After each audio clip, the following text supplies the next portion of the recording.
Šta je u suštini rock muzika? Rock muzika je himna lepote, pobede, ritma 20. i 21. veka.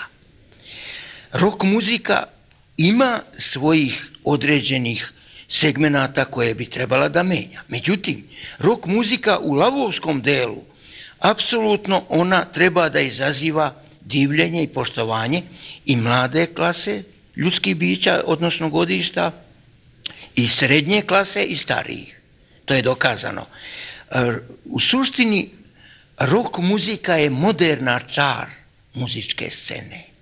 Sada, ja kad sam recimo čuo prvi put zvuke Bijesova i pesme, naravno, ja sam dobio tihu poruku neba, odnosno tipon, a ovi u suštini imaju ono nešto što niko nema.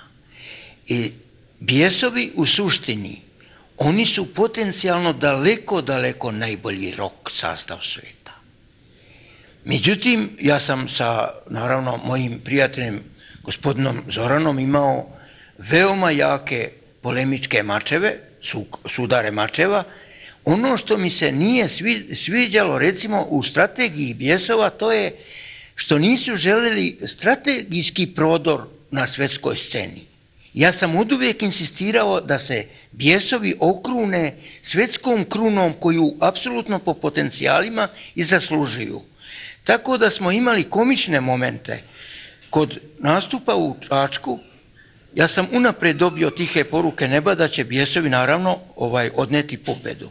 Kod nastupa kod gitarijade u Zaječaru, ja sam opet unapred imao tipone, tako da sam doživljavao, recimo, da me naravno moj prijatelj gospodin Zoran Marinković tužno podsjeća, pa mi ne možemo nikako slaviti radosnu pobedu kad je ona već unapred najavljena, i tako se i potvrđivalo. Međutim, ima jedna stvar koja je evidentna. Bijesovi moraju lavovskim koracima da idu ka vrhu i da slamaju sve otpore svojim moćnim pobedama. Znači, za Bijesove sve ili ništa? Bijesovi ne mogu ići na ništa, jer oni imaju pobedonosni potencijal koji kada bi upotrebili zaista u pobedonosnom pohodu na vrh piramide, rock piramide, oni bi apsolutno imali pobedu.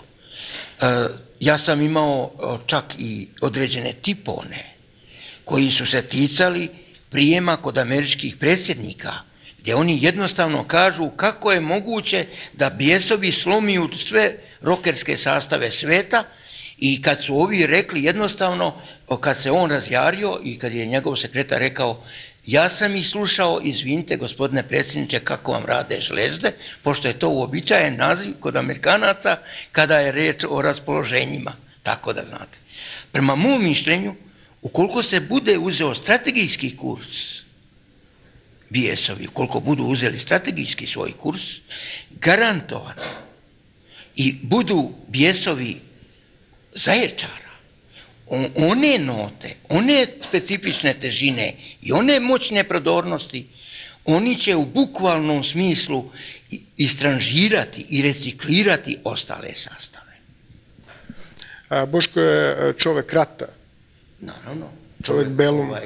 Koji proučavam ratove, i ja sam čovek koji apsolutno smatram da sam čak jači od dvojice velikana, bambusnog Sun Tsua i čeličnog Klauzevica.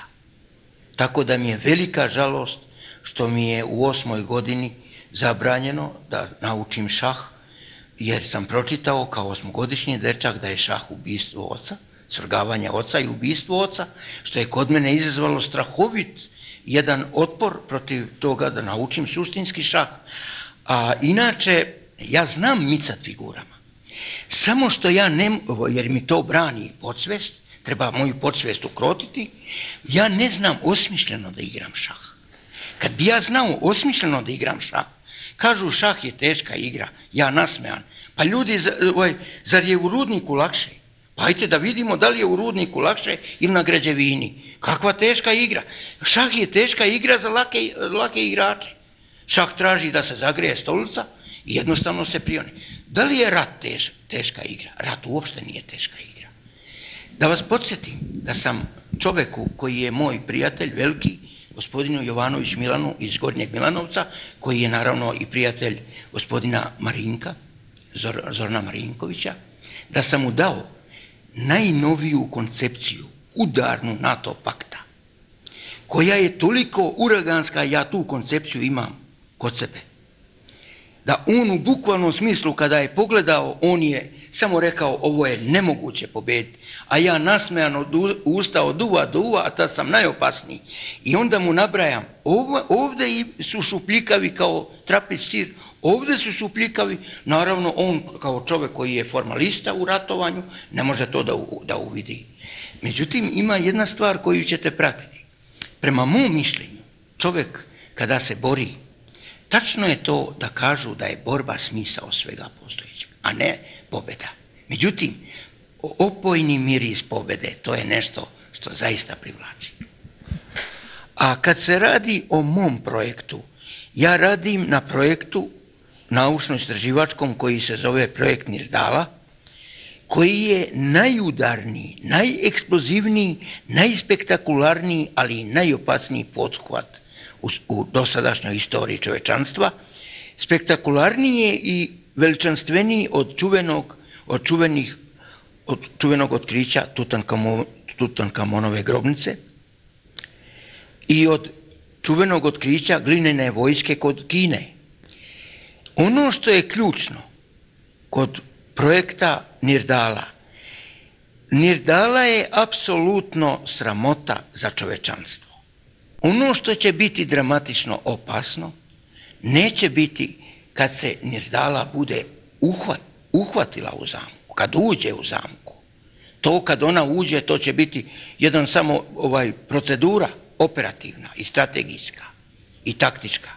Ono što će biti kritično, to će biti recimo reagovanje moćne Nirdale, gdje sam ja rekao da postoji mogućnost čak kada bi za zamku upotrebio moćnu cisternu, da ona svojom toplotnom energijom čak progori cisternu. To je recimo činjenica.